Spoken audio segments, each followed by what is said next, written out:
તો હજુ તમને અનુભવ નહીં કે માં કોને કહેવાય, માતા કોને કહેવાય. એક વખત દીકરાઓ તમારા ઘેર બેઠેલી માના કદાચ દાડ લડાઈ જોજો, એની સાચી ભક્તિ કરી જોજો, એને નિસ્વાર્થ પ્રેમ કરી જોજો, એને સન્મુખ થઈ જોજો.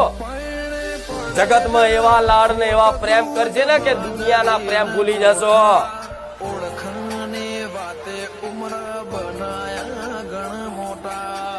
કોઈની પડી નહીં હોય, કોઈની ચિંતા નહીં હોય.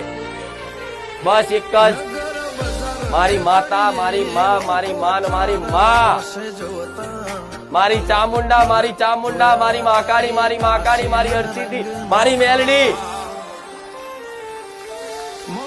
24 કલાક આવું થતું થઈ જશે. તમારી દરેકની માતાઓના આવા લાડ કરવા.